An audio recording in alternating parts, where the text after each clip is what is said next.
Nope.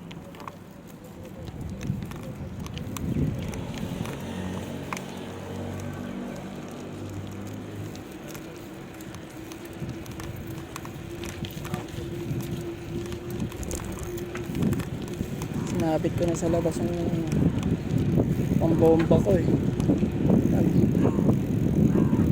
Pag naging flat, mabombahan ko kagad. Nakakapagod kasi magpadyak pag flat.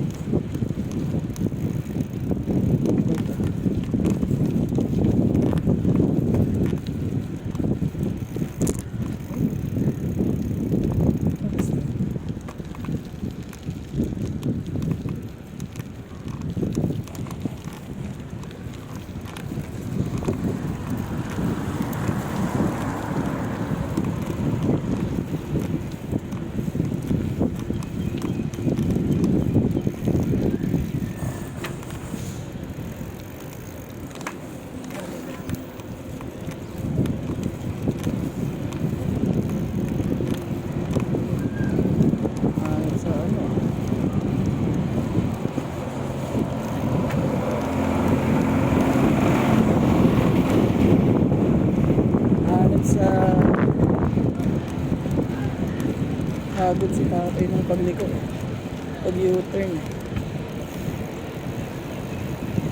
Anong meron?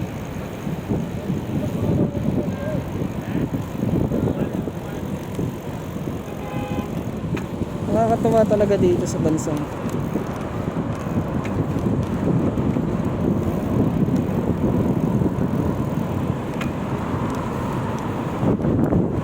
pag umulan, ang daming aayusin eh.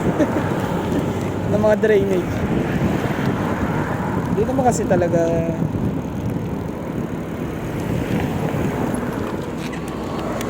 hindi naman talaga common na umulan dito.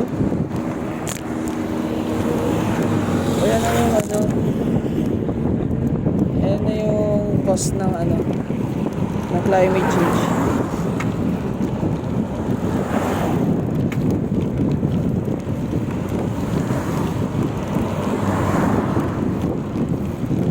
Ang gago nun ah.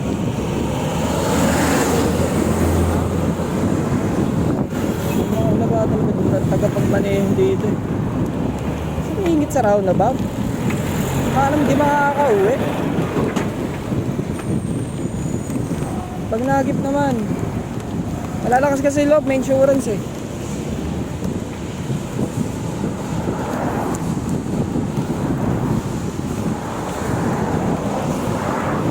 Paano kung grabe yung disgrasya, no? Hindi ko nila naisip yun. Walang insurance sa totoong buhay.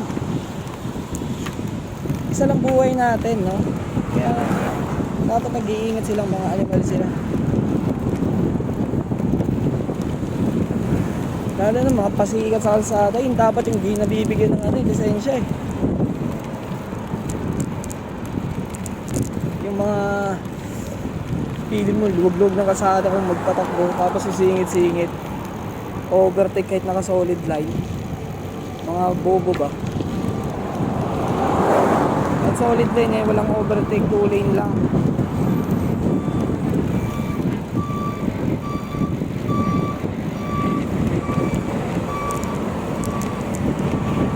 Tapos sasabihin lang pag naano na sa presinto na nagkakareklamo na sorry, putol pa anong isa. Isaksakin kita sa mata, tapos sabihin ko sorry din. Ang mga siraulo. Naano ako sa ano eh. Hindi may mga lus na kasalanan talaga na nakadisgrasya. Tapos may mga namatay.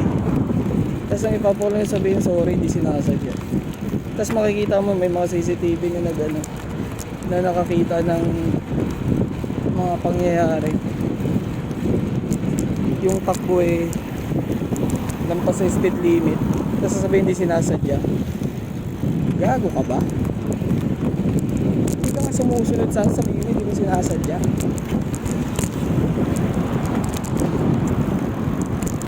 Meron naman yung mga nagbibisikleta sa ano, mga nagmumotor lalo sa Pinas, mga walang helmet,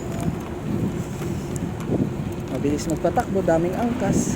Tapos sila yung nakadisgrasya tulad nung dati, yung kinampihan talaga sa Facebook yung ano eh, driver ng truck eh. Kasi hindi naman kasalanan ng truck eh. Pumailal sila yung bumunggo eh, tapos namatay lahat ng sakay. Dalawa.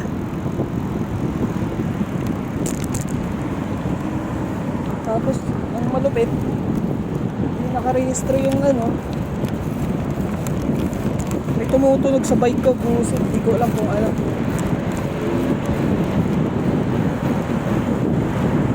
I'll check it later.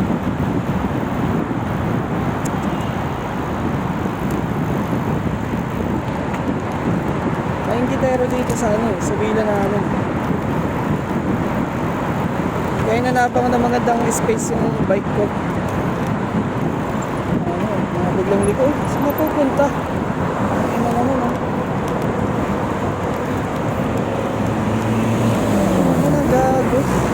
Bilis pa naman ang takbo. Buti mabagal yung ano ko. Biglang lumiko. Biglang nag-park na saglit. Tapos nag-isip kung saan siya dapat pupunta. Tinignan ko yung driver, kala ko babae. Lalaki. Ah, may polis eh. Yung pinaka nakakaano.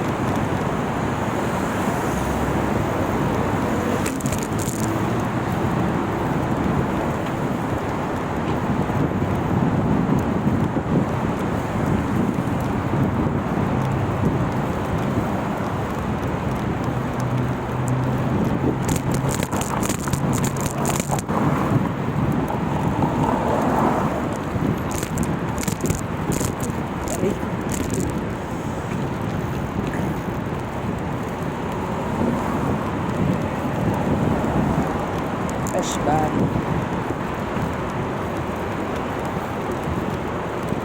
Ano ibig sabihin ng fish bag? Pali lang spell siguro ng fish. Paging E.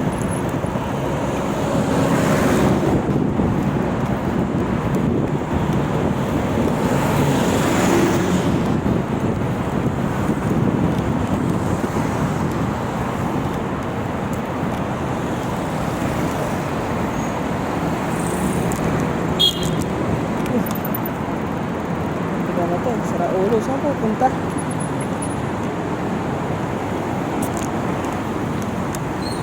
Nakachempo talaga ng mga ulagan dito. Nakakadalawa agad ako ah. Mga ulagang ano, ulagang driver.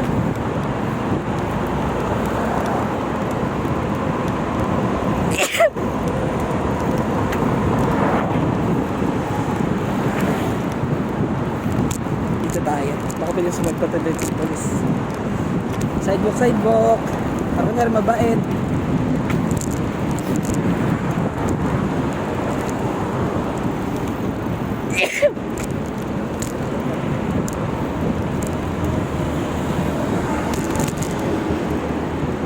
May nakita ako sa ano, sa Facebook. Sneezing challenge.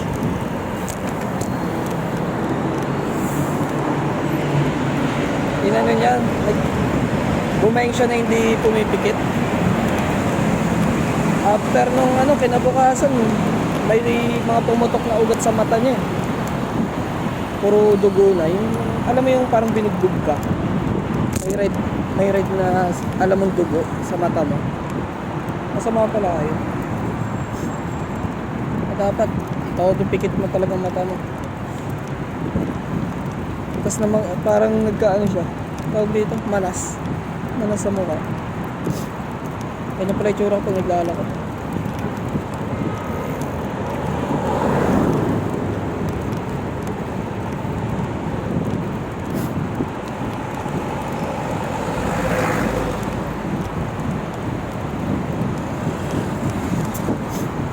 Isang araw, Saturday na.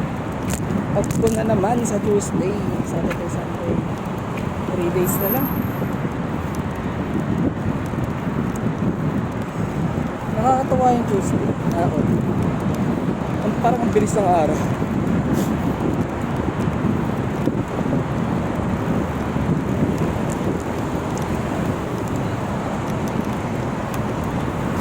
panggabi ka pa, hindi mo ramdam yung oras.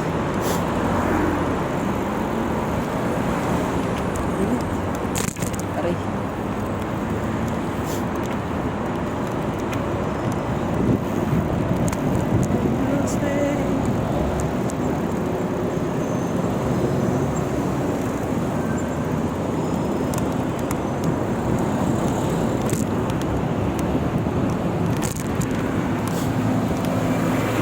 Daming tao.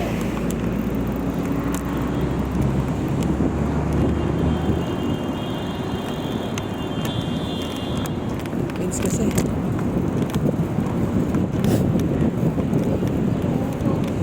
Grabe suot ni ate.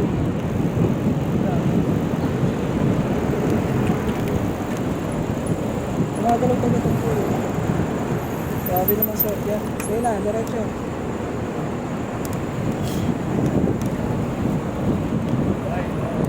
Sa tatay, tingi.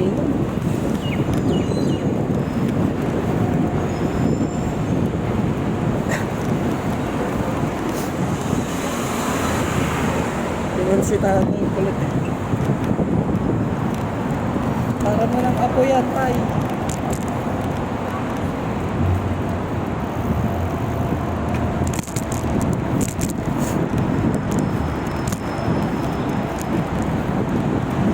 Kain muna tayo.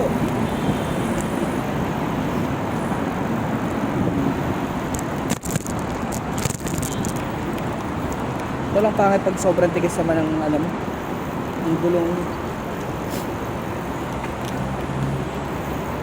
Ramdam na ramdam yung malilit na lubak.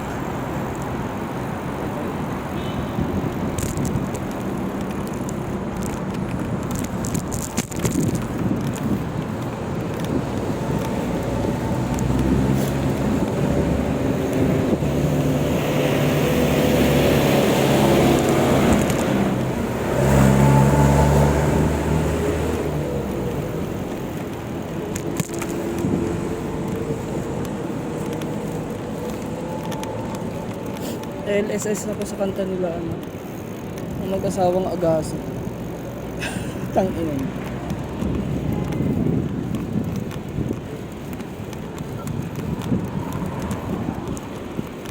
Dami-daming kanta pwedeng may LSS eh.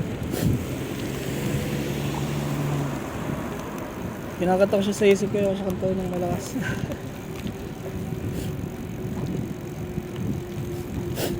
Ah shit.